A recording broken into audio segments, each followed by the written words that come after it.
بسم اللہ الرحمن الرحیم صلی اللہ علیہ رسول اما بعد نشرتی فی ذکر نبی الحبیب صلی اللہ علیہ وسلم حضرت تھانوی رحمۃ اللہ کتاب ہے. معراج کا واقعہ چل رہا ہے. واقعہ بستم و دوم 22واں واقعہ. واپسی فوق سماوات سے سماوات کی طرف بخاری میں بعد سیر بیت المعمور اور پیش ہونے ظروف خمر و لبن اصل کے جس کا ذکر واقعہ حشد ہم میں ہوا ہے یہ ہے کہ پھر مجھ پر ہر رات دن 50 نمازیں فرض ہوئیں. پھر میں واپس ہوا. آپ فرماتے ہیں کہ میں واپس ہوا اور موسیٰ علیہ السلام پر گزرا تو انہوں نے پوچھا کہ آپ کو کیا حکم ہوا. میں نے کہا 50 نمازوں کا رات دن میں حکم ہوا. انہوں نے فرمایا کہ آپ کی امت سے 50 نمازیں ہرگز رات دن میں نہ پڑھی جائیں گی. واللہ میں آپ سے پہلے لوگوں کا تجربہ کر چکا ہوں. بنی اسرائیل کو خوب بھگت چکا ہوں. اپنے رب کے پاس یعنی اس مقام کو جہاں یہ حکم ہوا تھا واپس جائیے اور اپنی امت کے تخفیف کی درخواست کیجیے. میں واپس گیا سو اللہ تعالیٰ نے 10 نمازیں کم کر دیں. میں پھر موسیٰ علیہ السلام کے پاس اور نے پھر اسی طرح کہا. میں پھر لوٹا 110 اور کم کر دی. میں پھر موسیٰ علیہ السلام کے پاس آیا. ان نے پھر اسی طرح کہا. میں پھر لوٹا 110 اور کم کر دی. میں پھر موسیٰ علیہ السلام کے پاس آیا. ان نے پھر اسی طرح کہا. میں پھر لوٹا تو پھر مجھ کو ہر روز میں 10 نمازوں کا حکم ہوا. میں پھر موسیٰ علیہ السلام کے پاس انہوں نے پھر اسی طرح کہا. میں پھر لوٹا سو ہر روز میں 5 نمازوں کا حکم رہ گیا. موسیٰ علیہ السلام نے کہا آپ کی امت یعنی سب امت ہر دن میں 5 نمازیں نہ پڑھ سکیں گی اور میں آپ کے قبل لوگوں کا تجربہ کر چکا اور بنی اسرائیل کو بھگت چکا ہوں. اپنے رب کے پاس جائیے اور اپنے لیے اور تخفیف مانگی. آپ نے فرمایا میں نے اپنے رب سے بہت درخواست کی یہاں تک کہ میں شرما گیا. جو پھر بھی عرض کرنا ممکن تھا لیکن اب میں راضی ہوتا ہوں اور تسلیم کرتا ہوں. آپ فرماتے جب وہاں سے آگے بڑھا تو ایک پکارنے والے نے حق تعالیٰ کی طرف جانب سے پکارا. میں نے اپنا فرض جاری کر دیا اور اپنے بندوں سے تخفیف کر دی. اور مسلم کی روایت میں 5 کا کم ہونا آیا ہے اور اس کے اخیر میں کہ محمد صلی اللہ علیہ وسلم یہ 5 نمازیں ہیں دن اور رات میں اور ہر نماز 10 کے برابر ہے تو 50 ہی ہو گئیں. اور نسائی میں حق تعالیٰ نے مجھ سے ارشاد فرمایا کہ میں نے جس روز آسمان و زمین پیدا کیا تھا آپ اور آپ کی امت پر 50 نمازیں فرض کی تھیں تو آپ اور آپ کی امت اس کی پابندی کیجیے. اور اس حدیث میں موسیٰ علیہ السلام کے ارشاد ہے کہ بنی اسرائیل پر 2 نمازیں فرض ہوئی تھیں مگر ان سے نہ ہو سکیں. اور اس کے آخر میں ہے کہ یہ 5 ہیں برابر 50 کے تو آپ اور آپ کی امت اس کی پابندی کریں. آپ فرماتے ہیں کہ میں پہچان گیا کہ اللہ تعالیٰ کی طرف سے پختہ بات ہے. جب موسیٰ علیہ السلام کے پاس ہے تو انہوں نے کہا کہ پھر جائیے اور تخفیف کرائیے. میں پھر نہیں گیا. اور شیخین کی روایت میں کہ جب کم ہوتے ہوتے 5 ہیں تو ارشاد ہوا یہ 5 ہیں اور ثواب میں 50 ہیں. میرے یہاں بات نہیں بدلی جاتی یعنی 50 کا اجر مقدر تھا اس میں تبدیلی اور کمی نہیں ہوئی اور 50 نمازوں کا بدلنا ہی مقدر تھا اس لیے اس میں تبدیلی نہیں ہوئی.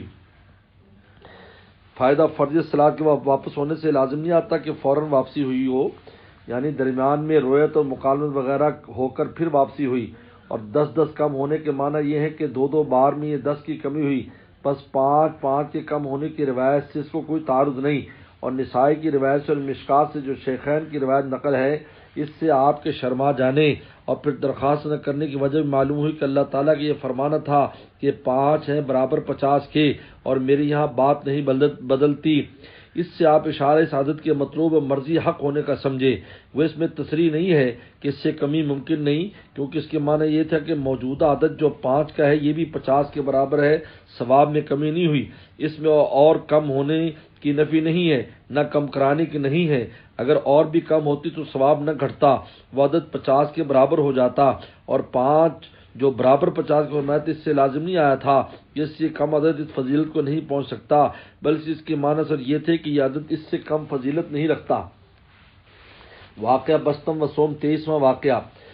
واپسی سماوات سے زمین کی طرف محمد بن اسحاق کہتے ہیں کہ مجھ کو ام ہانی بنت ابی طالب سے جن کا نام ہند ہے معراج نبی کے متعلق خبر پہنچی کو کہتی تھیں کہ آپ کو جب معراج ہوئی تو آپ میرے گھر میں سوتے تھے. آپ نے عشاء کی نماز پڑھی پھر سو گئے اور ہم بھی سو گئے. جب فجر کے قبل کا وقت ہو تو ہم کو رسول صلی اللہ علیہ وسلم نے بیدار کیا. جب آپ صبح کو نماز پڑھ چکے ہم نے بھی آپ کے ساتھ نماز پڑھی. فرمایا ام ہانی میں نے تم لوگوں کے ساتھ عشاء کی نماز پڑھی جیسا کہ تم نے دیکھا تھا. پھر میں بیت المقدس پہنچا اور میں نے اس میں نماز پڑھی. پھر اب میں صبح کی نماز تمہارے ساتھ پڑھی جیسا کہ تم دیکھ رہی ہو. پھر آپ باہر جانے کے لیے اٹھے. میں نے آپ کی چادر کا گوشہ پکڑ لیا اور عرض کیا یا نبی اللہ لوگوں سے قصہ نہ کہیے آپ کی تکذیب کریں گے اور آپ کو ایذا دیں گے. آپ نے فرمایا واللہ میں ضرور ان سے اس کو بیان کروں گا۔ میں نے اپنی حبشی لونڈی سے کہا کہ آپ کے پیچھے پیچھے جانا تاکہ جو آپ لوگوں سے کہیں اور لوگ آپ سے اس کو سنیں۔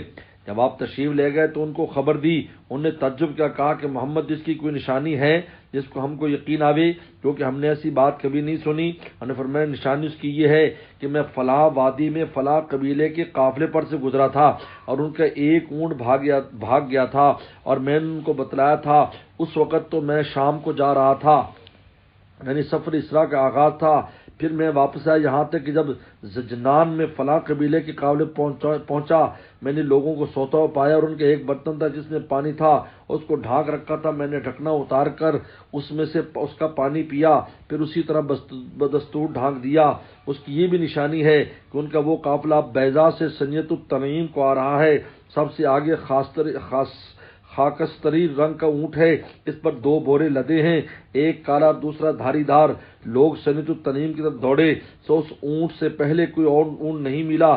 جب آپ نے فرمایا تھا ان سے برتن کا قصہ پوچھو، نے خبر دی کہ ہم نے پانی بھر کر ڈھانک دیا تھا تو ڈھکا ہوا تو ملا مگر اس میں پانی نہ تھا۔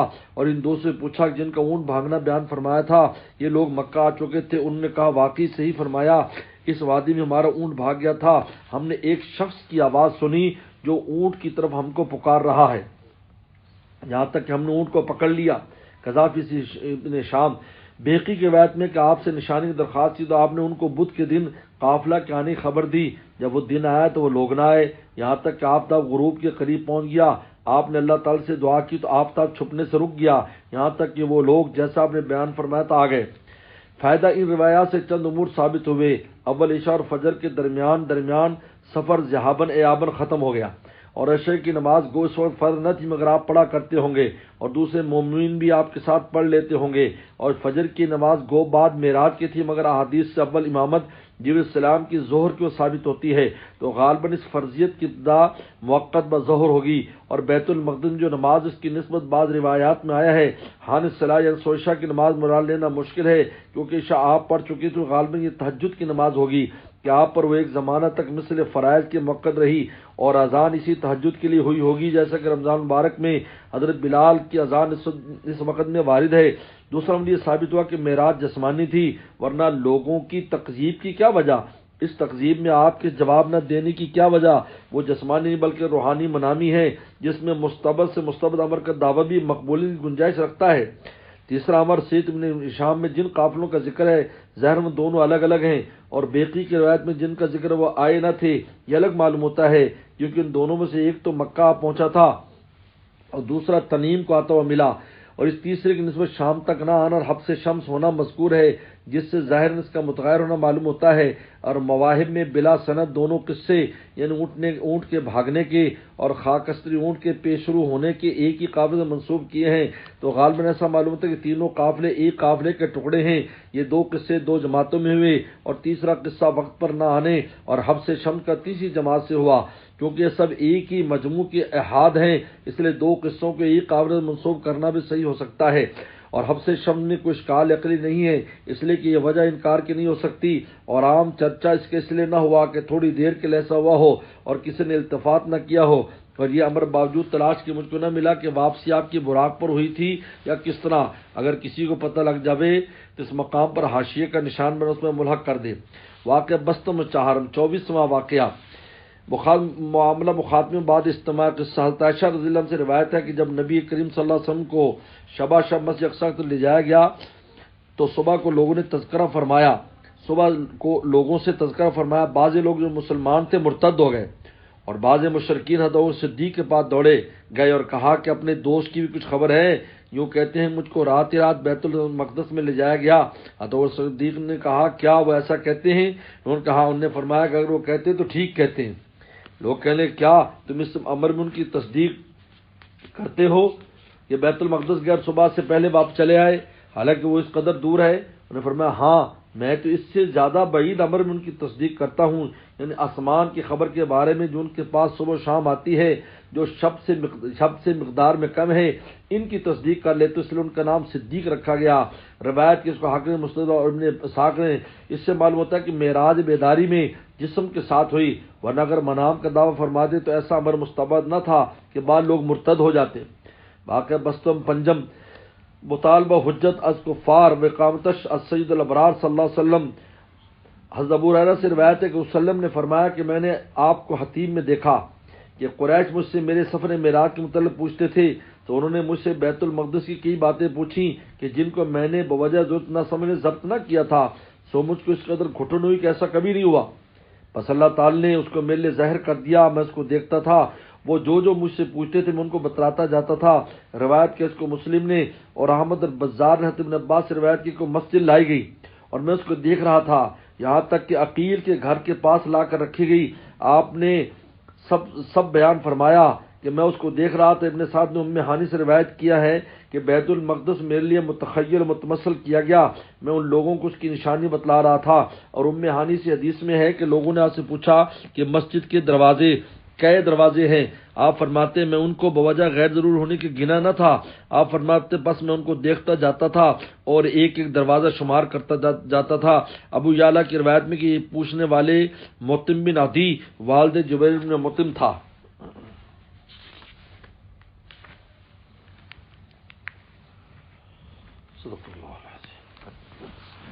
اللهم لك الحمد كما انت وصلي على محمد كما انت الوفى البناء كما انت الفنك انت التقوى والمغفرة ربنا ظلمنا انفسنا وان لم تغفر لنا وترحمنا لنكن من الخاسرين۔ یا اللہ اس سیر طیبہ کی، یا اللہ اس قرات کو، اس مجلس کی برکت سے یا اللہ اس وبا کو دور فرما، اللہ اس مصیبت اور مشکل کو دور فرما، ہماری تمام مشکلات کو دور فرما، ہمیں ہر طرح کی عافیت نصیب فرما۔ یا اللہ ہمارے بدن میں ہمیں عافیت نصیب فرما، ہماری جان میں، ہمارے مال میں، ہمارے اور اولاد میں عافیت نصیب فرما، ہمارے گھر بار میں عافیت نصیب فرما۔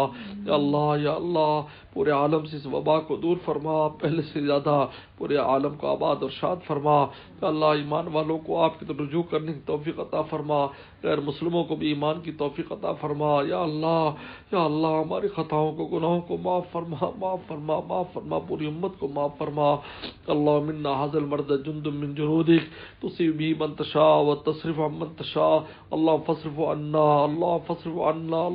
عنا وعن بیوتنا وعن ازواجنا وعن اہلینا وعن ذریاتنا وعن ذرارينا وعن بلادنا وبلاد المسلمين، اللهم احفظنا مما نخاف ونحذر، اللهم انت خير الحافظ وانت ارحم الراحمين، اللهم انت خير الحافظ وانت ارحم الراحمين، اللهم انت خير الحافظ وانت ارحم الراحمين، اللهم ارفع عنا البلاء والوباء، اللهم ارفع عنا البلاء والوباء، اللهم ارفع عنا الوباء والبلاء، اللهم عافنا واعف عنا۔ یا اللہ ہر طرح کی عافیت نصیب فرما، ذرے ذرے میں عافیت نصیب فرما، ہمیں بھی، ہمارے گھر والوں کو، بال بچوں کو، ہمارے تمام عزیز و اقارب کو، ہمارے دوست احباب کو، متعلقین متعلقات کو، تمام ایمان والوں کو یا اللہ خاص طور پر اس وبا، اس مصیبت سے یا اللہ نجات عطا فرما۔